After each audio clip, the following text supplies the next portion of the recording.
শহরের হইচই, ভিড় আর ক্লান্তির মাঝে কলকাতার বুকে আছে এমন এক টুকরো সবুজ স্বপ্ন, যেখানে বাতাস একটু বেশি নরম, আলো একটু বেশি শান্ত, আর মন যেন নিজের মতো করে বাঁচার সুযোগ পায়। এই জায়গার নাম হলো ইকো পার্ক। এটি একটি পার্ক নয়, একটা অনুভূতি, একটা পালানোর রাস্তা, একটা জায়গা যেখানে প্রকৃতি গল্প বলে আর মানুষ শোনে। এখানে আছে সপ্তম আশ্চর্যের প্রতিচ্ছবি, মুখোশের বাগান, বৃষ্টিবনের রহস্য, লেকের নীল জ্যোতি আর অগণিত মুহূর্ত যা মনে চিরদিনের জন্য থেকে যায়। আজ আমরা যাত্রা শুরু করেছি এই জগতে, সবুজের সৌন্দর্যে আর স্নিগ্ধতার স্বাগতমে ইকো পার্ক, কলকাতার সবুজ হৃদয়, যেখানে রয়েছে এই পৃথিবীর সপ্তম আশ্চর্যের পাশাপাশি নানান রকমের রাইড। তো চলো তাহলে আজকের গল্পটা শুরু করা যাক। এভরিওয়ান, তোমরা সবাই কেমন আছো? নিশ্চয়ই ভালো আছো, আমিও খুব ভালো আছি। আর শুরু হয়ে গেছে শীতের মরশুম। শীতের মরশুম মানে হচ্ছে ঘোরাফেরা, আর সাথে তো খাওয়া দাওয়া তো থাকছেই। তো এই ঘোরাফেরার মরশুমে আজকে আমি চলে এসেছি পশ্চিমবঙ্গ তথা ভারতবর্ষের সবথেকে বড় পার্ক ইকো পার্কে। এই ইকো পার্কের তোমরা কোন গেটে কী কী দেখবে এবং কোন গেটে কী কী আছে আর কোথায় কিভাবে আসবে এবং গাড়ি পার্কিং করবে কোথায়, তো সব কিছু থাকছে আমার এই ছোট্ট ভিডিওর মাধ্যমে। তো ভিডিওটা স্কিপ না করে দেখতে থাকো। তো আমরা একদম আছি এখন 4 নম্বর গেটের সামনে। আমাদের টিকিট কাটা ডান। তো টিকিট পড়ছে এখানে অ্যাডাল্টদের 30 টাকা জন প্রতি। আর এখানে টাইমিং আছে সোমবার পুরোপুরি বন্ধ, আর মঙ্গলবার থেকে সানডে পর্যন্ত, মানে টিউসডে টু সানডে 11টা থেকে 7:30 পর্যন্ত। এখন এটাই নতুন টাইমিংস এখানে নির্ধারিত করা হয়েছে। তো চলো আমরা যাই এবার ভেতর দিকে। ভারতবর্ষের সব থেকে বড় পার্ক এই ইকো পার্কে লোক আসেন নানা প্রান্ত থেকে। কলকাতা শহরের যে কোনো প্রান্ত থেকে মেট্রো চেপে চলে আসুন এসপ্ল্যানেড মেট্রো, আর সেখান থেকে টিকিট কেটে উঠে পড়ুন ডাইরেক্ট ইকো পার্ক মেট্রো স্টপেজের দিকে। মেট্রোর পাশাপাশি রয়েছে বাসেরও অপশন। শিয়ালদা থেকে রয়েছে 46B, যেটা আপনাকে ডাইরেক্ট নামিয়ে দেবে ইকো পার্ক গেটের সামনে। হাওড়া থেকেও S12 বাস ধরে চলে আসতে পারবেন এই আমাদের নিউ টাউন ইকো পার্কে। তো চলো আমরা এবার যাই ভেতরে। ভেতরে ঢোকার সাথে সাথেই আমাদেরকে স্বাগত জানাচ্ছে একটা ভীত করোনা ভাইরাস। জনপ্রতি 30 টাকার বিনিময়ে টিকিট কেটে ঢুকে পড়লাম এই ইকো পার্কের ভেতরে। বাসে বা মেট্রোয় কিভাবে আসবে সেটা তো বললাম। এখানে রয়েছে গাড়ি পার্কিংয়ের সুবন্দোবস্ত। যদি গাড়ি নিয়ে আসেন তো সেক্ষেত্রে আপনার পার্কিং 4 নম্বর এবং 3 নম্বরে রয়েছে, আর যদি বাইক নিয়ে আসেন তো সেক্ষেত্রে 3 নম্বরে বাইক রেখে কিন্তু আপনাকে পুরো ঘুরে দেখতে হবে এই ইকো পার্কটা। এর থেকে ঢুকেই সামনে এখানে অনেক রকম খাবার দাবারের দোকান আছে। এখানটা পুরো অনেক রকম রেস্টুরেন্ট আছে। আর এই পাশটা টেক অফ গেম পার্ক। যারা বাচ্চা কাচ্চা নিয়ে আসে তারা কিন্তু এই গেম পার্কের মধ্যে ঢুকছে এবং এই জায়গাটা কিন্তু এনজয় করছে। তো আমরা একটু যাবো সামনের দিকে। সামনে ওই দিকে আছে এই যে 7 ওয়ান্ডার্স টিকিট কাউন্টার। আমাদের টিকিট কাটা দান এই যে আছে 30 টাকা করে পার পিস। তো চলো এবার আমরা যাবো 7 ওয়ান্ডার্সের ভেতরে। এই যে এন্ট্রি এইটা। জনপ্রতি 30 টাকা মূল্যের বিনিময়ে টিকিট কেটে আমরা ঢুকেছিলাম এই ইকো পার্কের ভেতর। আবারও 30 টাকা মূল্যের টিকিট কেটে ঢুকে পড়লাম এই 4 নম্বর গেটে 7 ওয়ান্ডার্স দেখবার জন্য। তো এই এন্ট্রি গেট। আর এন্ট্রি গেট থেকে ঢোকার পরেই নজর কাটছে পৃথিবীর সপ্তম আশ্চর্যের এক আশ্চর্য, এই মিশরের পিরামিডগুলি। এই পিরামিডগুলি সত্যি দেখতে খুব সুন্দর লাগছে। এরকম ছোট বড় আকারে অনেকগুলি পিরামিড এখানে রাখা হয়েছে, যেটা কিন্তু সত্যি নজর কাড়ার মতন। দ্য গ্রেট পিরামিড অফ গির্জা, মানব সভ্যতার এক অমর শ্রদ্ধাগান। 4000 বছরেরও বেশি সময় ধরে দাঁড়িয়ে থাকা এই বিশাল পিরামিড শুধু পাথর দিয়ে তৈরি স্থাপত্য নয়, এটি মানুষের জ্ঞান, শক্তি আর অদম্য ইচ্ছাশক্তির প্রতীক। প্রাচীন মিশরীয়রা অবিশ্বাস্য নিখুঁত কৌশলে তৈরি করেছিলেন এই টাওয়ারিং মনুমেন্ট, যাতে সূর্যের আলো পড়লে প্রতিটি পাথর সোনার মতন ঝলমল করে ওঠে। ফারাওদের সমাধিস্থল হিসেবে নির্মিত হয় এই পিরামিড। সময়ের স্রোত, ঝড়, বালুঝড় সব কিছুই পেরিয়ে আজও দাঁড়িয়ে আছে, যেন মানুষের অসীম সৃষ্টিশীলতার এক নীরব প্রহরী।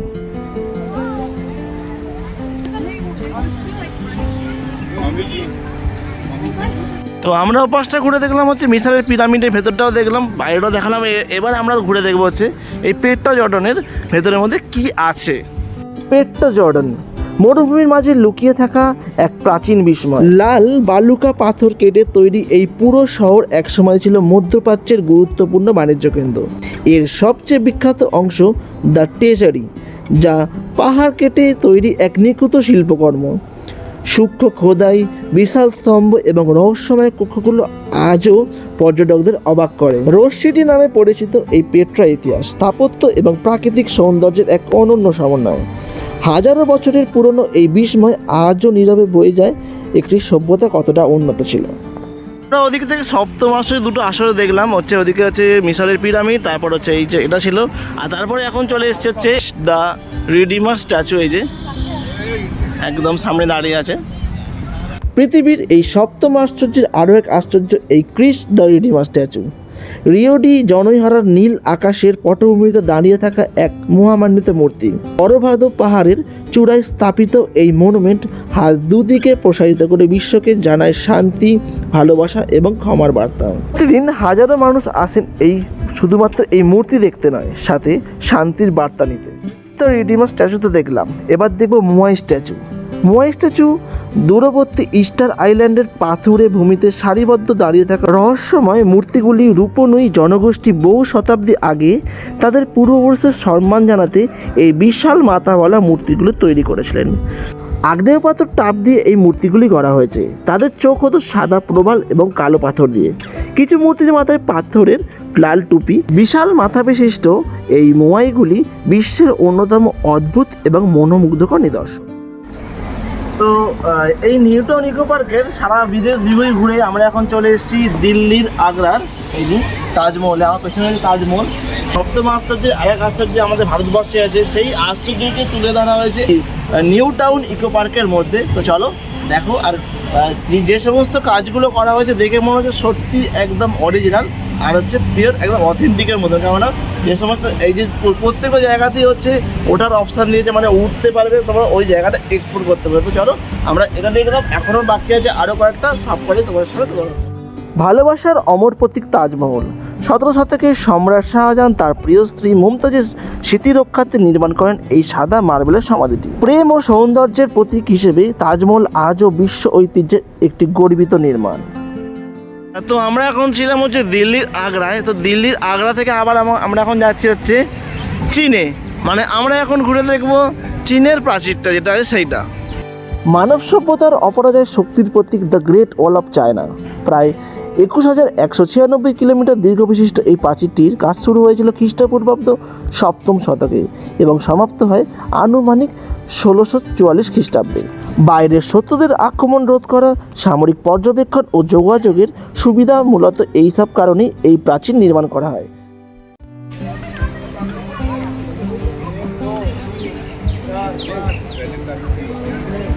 তো এই ইকো পার্কের সপ্তম আশ্চর্যের মধ্যে ছটা যে আশ্চর্য সেগুলো দেখা কমপ্লিট। তো ছটার মধ্যে দেশি বিদেশি সব কিছু আছে, তো বাকি আছে আর একটা। তো চলো এটা এবার দেখি। দ্য কলোসিয়াম রোমান সাম্রাজ্যের গৌরব, শক্তি এবং ইতিহাসের এক জীবন্ত সাক্ষী। খ্রিস্টীয় 70 থেকে 80 সালের মধ্যে সম্রাট ভেসপাসিয়ান এবং তার পুত্র টাইটাস এই বিশাল অ্যাম্ফিথিয়েটার নির্মাণ করেছিল। প্রায় 65,000 দর্শক একসঙ্গে বসে দেখতে পারতেন এই গ্ল্যাডিয়েটরদের লড়াই, বন্য পশুর সঙ্গে সংঘর্ষে, এমনকি কৃত্রিম সমুদ্র যুদ্ধ হতে। এখানে প্রতিটি যুদ্ধ শুধু খেলা ছিল না, ছিল জীবন আর মৃত্যুর মাঝখানে এক নির্মম বাস্তবতা। কলোসিয়াম তৈরি হয়েছিল পাথর, কংক্রিট এবং ইট দিয়ে, কিন্তু ভেতরে লুকিয়ে ছিল নিখুঁত ইঞ্জিনিয়ারিং। সময়ের সঙ্গে সঙ্গে রোমান সাম্রাজ্যের পতন হয়, ভূমিকম্পে ক্ষতিগ্রস্ত হয় এই মহান স্থাপত্য। এই হচ্ছে 4 নম্বর গেটের এখানে সপ্তম আশ্চর্য যেখানটা আছে, এখানটা হচ্ছে তার এন্ট্রি গেট, আর তার এই পাশ থেকে সপ্তম আশ্চর্য এখানে দেখে তো এক্সিট। তো এক্সিটের পাশে হচ্ছে এখানটা হচ্ছে ওয়াটার কাউন্টার। তো ওয়াটার কাউন্টার এখানে কিন্তু 1 টাকার কয়েন পারফেক্ট নিয়ে আসবে কিন্তু হবে, নাহলে কিন্তু হবে না। 1 টাকা কয়েন ফেলবে আর হচ্ছে জল এখান থেকে তোমরা এখান থেকে ভরে নেবে। আর তার পাশাপাশি দেখো এই জায়গাটা যেহেতু একদম পিকনিক স্পটের জন্য পারফেক্ট, তো অনেক এখন যেহেতু উইন্টার সিজন চালু হয়ে গেছে, তো প্রচুর লোক এখন এসছে কিন্তু এই জায়গাটা কিন্তু উপভোগ করছে।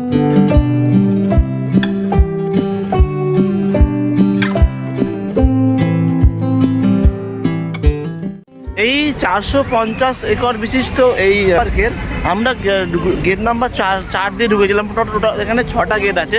তো মেন আকর্ষণ যেটা আছে 4 নম্বর দিয়ে ঢোকার একটাই প্রধান কারণ হচ্ছে ওই 7টা যে সপ্তম আশ্চর্য আছে সেটা দেখবার জন্য। তো আমাদের এখন ওসব দেখা কমপ্লিট। আমরা এখন এখান থেকে এই 4 নম্বরের দিকে থেকে যাচ্ছি 3 নম্বরের থেকে 3 নম্বর দিকে রাস্তায় পড়বে যে চিলড্রেন্স পার্ক। দেখো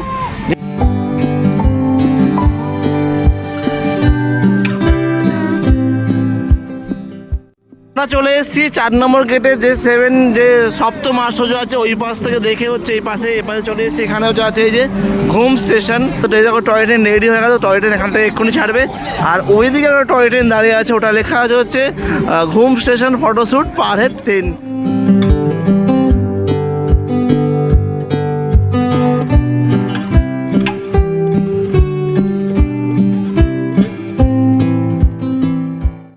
পাশ থেকে ট্রেনে বেরিয়ে গেল হচ্ছে টয় ট্রেন। আর এই পাশে যে ভিস্টাডোম কোচ, এই ভিস্টাডোম কোচের বলছে হচ্ছে 300 টাকা করে পার হেড। দেখো এই যে ছাড়বে হচ্ছে ভিস্টাডোম কোচ।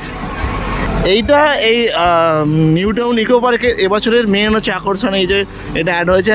টয় ট্রেন তো ছিল, এবার ঘুম স্টেশন থেকে এই ভিস্টাডোম কোচে হচ্ছে ছাড়ছে। এই ভিস্টাডোম কোচে একটা জিনিস হচ্ছে ভালো লাগার বিষয় কি, এই যে পুরো দুপাশ থেকেই পুরো দুপাশকার ভিউ কিন্তু একদম পুরো কাচের দেওয়ালের মাধ্যমে পুরো দেখা যাবে।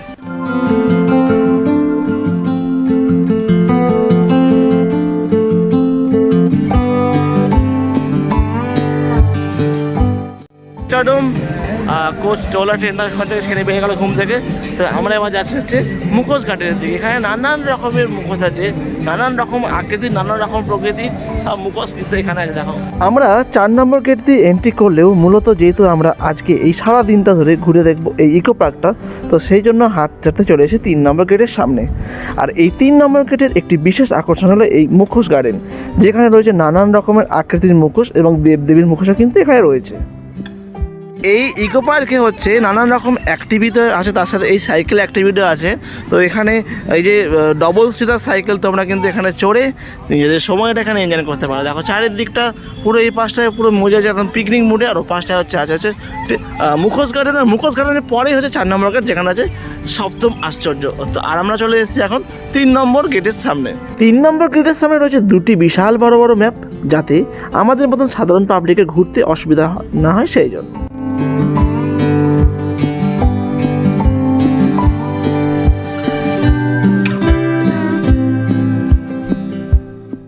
কিছুটা এসে সামনের দিকে এগিয়ে আসলেই পড়বে এক মনোমুগ্ধকর জায়গা, যেখানে রয়েছে নানান রকমের গাছ এবং বাচ্চাদের মনোরঞ্জনের জন্য রয়েছে নানান রকমের আর্টিফিশিয়াল পশু পাখিও।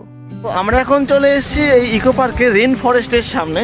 তো এইখানে কৃত্রিমভাবে রেন করানো হচ্ছে, বাট এই যে ফরেস্টটা যেটা আছে এই সারা বছরই কিন্তু এই ফরেস্টের গাছপালাগুলো এরকমই সবুজ থাকে। তো দেখো হচ্ছে ফরেস্টটা, মানে এই হচ্ছে রেন ফরেস্ট। আর এই যে এখানে হচ্ছে রেন। দেখো ও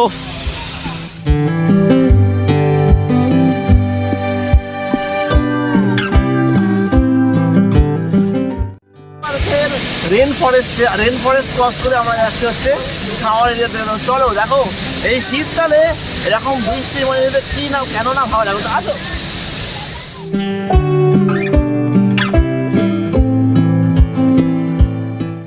ওখান থেকে ওই পাশ দিয়ে আসলাম, ওটা রেন ফরেস্টের শাওয়ার এরিয়া, যে ওখানে যে শাওয়ারগুলো হচ্ছে। তারপরে এই পাশটা হচ্ছে মিস্ট গার্ডেন। এই যে দেখা যাচ্ছে এই যে পুরো এরিয়াটা হচ্ছে পুরো একদম ঘেরা আছে। আর মিস্ট গার্ডেনে এই পাশটা হচ্ছে দেখো গোলাপ বাগান। তো গোলাপ বাগানে দেখো অলরেডি কিন্তু কিছু কিছু জায়গায় গোলাপ ফুল অলরেডি ফুটেছে। দেখো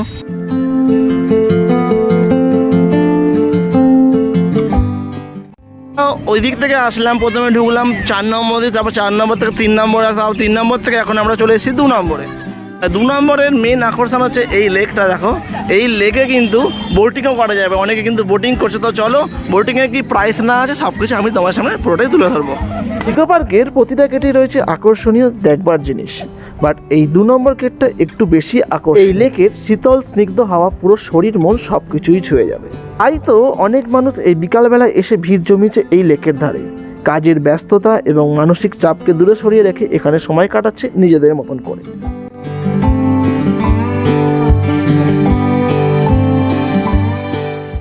তো ইকো পার্কে যেমন টয় ট্রেন মিউজিয়াম করেছে, তার সাথে এরকম গাড়ি আছে। এরকম গাড়িগুলো তোমরা কিন্তু ঘুরতে পারো। এগুলোর ভাড়া হচ্ছে 100 টাকা করে।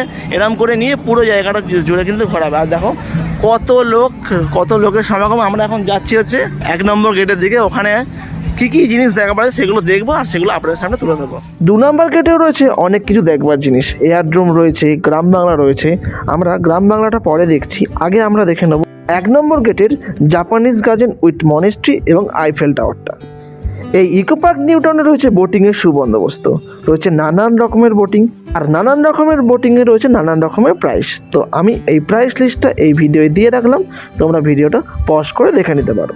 তো পাঁচটা চলে প্যাডেল বোটিং, তারপর এখানে হচ্ছে স্পিড বোটিং। তো স্পিড বোট হচ্ছে 150 টাকা প্রতিজন, আর ফ্ল্যাট যেটি 150 টাকা প্রতিজন। তো এইটা হচ্ছে স্পিড বোটিংয়ের লাইন, এই দেখো লোকের সব লাইনে দাঁড়িয়ে আছে, সব স্পিড বোট হচ্ছে চাপবে বলে। তো আমাদেরকে আর একটু আগাতে হবে সামনের দিকে। তো আগে আমরা যাবো হচ্ছে মনেস্ট্রির দিকে, ওই গেট নাম্বার 1-এ মনেস্ট্রির সামনেই হচ্ছে ওখানে, ওইটা আমরা এখন ভিজিট করবো। এটা হচ্ছে এই যে ডুয়ো সাইক্লিং, এই যে ডবল চাকা যে সাইক্লিংগুলো এইগুলো আছে, তো মানে ডবল সিটের যে সাইক্লিংগুলো আছে তো সেইগুলো হচ্ছে, এটা হচ্ছে টিকিট কাউন্টার। তো আধা ঘন্টা হচ্ছে 150 টাকা। দেখো এখন প্রচুর লোকজন চড়ছে এরকম সাইকেল, এই যে যেটা হচ্ছে ডাবল সিটের। তো আরও যেতে হবে হচ্ছে, আরও কিছু ঘোরবার আছে, তার জন্য কিন্তু আরও সামনে আমাদেরকে যেতে হবে। ওই পাশ থেকে ঘুরতে ঘুরতে চলে এসেছে হচ্ছে জাপানিজ গার্ডেনের সামনে। তো আমরা জাপানিজ গার্ডেনে এন্ট্রি করবো, তার ভেতরে হচ্ছে আছে মনেস্ট্রি, পুরোটা তোমাদেরকে ঘুরে দেখাবো।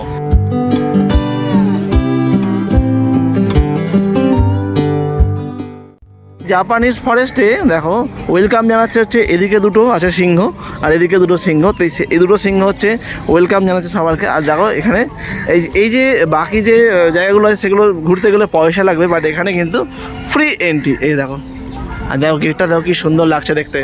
ইকো পার্কের গেট নাম্বার 1-এ প্রবেশ করলে আপনি পা রাখবেন এক শান্ত রহস্যময় জগতে। এটি ইকো পার্কের জাপানিজ ফরেস্ট। বাঁকা রাস্তা, জাপানি ল্যান্ডস্কেপ আর ছোট ছোট ব্রিজের মাঝ দিয়ে হাঁটলে মনে হবে আপনি শহরের বাইরে জাপানের কোনো শান্ত বনভূমিতে এসে পড়েছেন। আর ভেতরে যে সুন্দর একটি মনেস্ট্রি, যেটা আপনার মন কাড়বেই।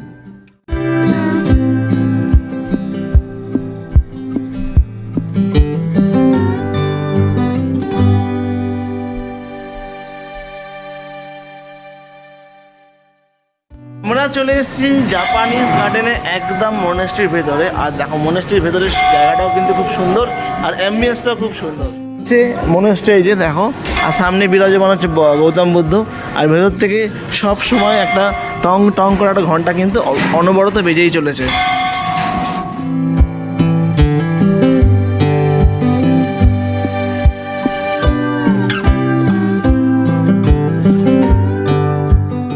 তো এই 1 নম্বর গেটের মনেস্ট্রিও দেখলাম, আর এর মনেস্ট্রির পাশাপাশি রয়েছে আরেকটি বিশেষ আকর্ষণ, যা প্যারিসের আইফেল টাওয়ার। তো আইফেল টাওয়ার দেখবার জন্য এই বুদ্ধা মনেস্ট্রিকে আর একটুখানি গেলেই তোমরা কিন্তু দেখতে পেয়ে যাবে।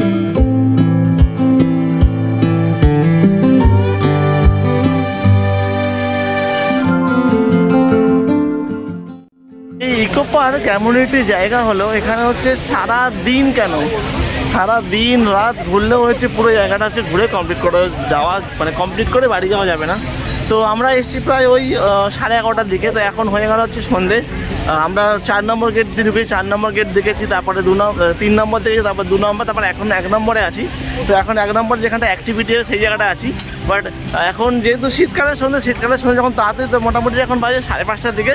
তো এখনই অলরেডি সন্ধে পুরো নেমে গেছে। আর সন্ধে নামবার সাথে সাথে এই ইকো পার্কটাকেও কিন্তু আরও বেশি সুন্দর লাগছে, কারণ প্রত্যেকটা কোনায় জ্বলে উঠেছে আলো, আর প্রত্যেকটা গাছেতেই লাগানো হচ্ছে সবুজ সবুজ কালারের আলো, যেগুলো গাছগুলোকে আরও সৌন্দর্য লাগছে।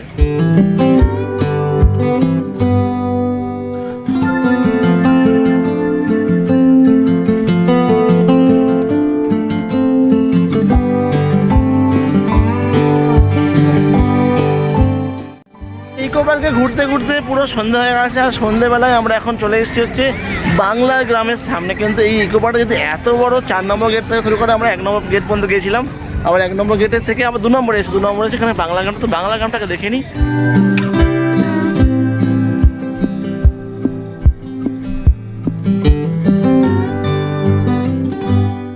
ইকো পার্কের গ্রাম বাংলা আমাদের বাংলার পুরনো দিনের গ্রামকে চোখের সামনে এনে দেয়। এখানে ঢুকলেই দেখা যায় মাটির বাড়ি, খড়ের চাউনি, কাঁচা রাস্তা, আর চারপাশে অনেক সবুজ গাছ। এই জায়গাটা খুব শান্ত এবং খুব স্নিগ্ধও লাগে। শহরের কোলাহল থেকে একটু দূরে এসে দাঁড়ালে মনটা একদম হালকা হয়ে যায়। গ্রাম বাংলায় হাঁটতে হাঁটতে মনে হয় এভাবেই আমাদের দাদু ঠাকুমারা থাকতেন। সহজ জীবন, অল্প চাওয়া আর প্রকৃতির সঙ্গে মিলে থাকা, এই জিনিসগুলো এখান থেকেই শেখা যায়। শুধু এটা দেখবার জায়গা না, এটি একটি আমাদের সংস্কৃতি আর শিকড়ের স্মৃতি। ইকো পার্ক গ্রাম বাংলা আমাদের মনে করিয়ে শান্তি আসলে খুব কাছেই থাকে। শুধু একটু সময় নিয়ে তাকালেই সেটা অনুভব করা যায়। এই গ্রাম বাংলা ভিলেজ মডেলের মাধ্যমে তুলে ধরা হয়েছে ছেলেমেয়েরা পড়াশোনা করছে, গ্রামের মহিলারা তাদের কাজ করছেন, ঘরে রান্না বান্না করছেন এবং পাড়ার বয়োজ্যেষ্ঠরা বসে দোকানে আড্ডা মারছেন। তো সব কিছুই দেখতে পাওয়া যাবে এই ইকো পার্ক গ্রাম বাংলার মধ্যখানে। অনেকেই আসেন ইকো পার্ক ঘুরতে, অনেকেই হয়তো জানেন হচ্ছে এই গ্রাম বাংলা সম্বন্ধে, অনেকে হয়তো জানেন না। অনেকে আছেন কি এই জায়গাটা মিস আউট করে চলে যায়, বাট আমি বলবো কি মাত্র 10 টাকার বিনিময়ে এই এত সুন্দর জায়গাটা কিন্তু ঘুরে দেখবেন। এই সুযোগটা একদমই হাতছাড়া করবেন না। এখানে আসবেন মাত্র 10 টাকার বিনিময়ে এই সুন্দর জায়গাটা করুন। কেন বলছি, এই যে গ্রামের সুন্দর যে অ্যাম্বিয়েন্স, এই গ্রামের যে সুন্দর যে প্রাকৃতিক সৌন্দর্য হয়, তো এই জায়গাটার মধ্যে কিন্তু না ঢুকলে আপনারা কিন্তু জানতেই পারবেন না। তো এখানে গ্রামের প্রত্যেকটা জিনিস খুঁটিনাটি তথ্য এখানে পুরো তুলে ধরা হয়েছে। তো সেই জন্য বলছি, তো যারা যারা এই ইকো পার্কে আসবেন তারা কিন্তু এই গেট নাম্বার 2-তে এই গ্রাম বাংলার এই প্রকল্পটা কিন্তু আপনারা এসে ঘুরে যাবেন। এখন দেখলাম হচ্ছে গ্রাম বাংলা, আর গ্রাম বাংলার পাশেই হচ্ছে আছে সোলার ডোম। মানে হচ্ছে একটা হচ্ছে আধুনিকতা আর একটা হচ্ছে পুরোনো দিনকার ছক।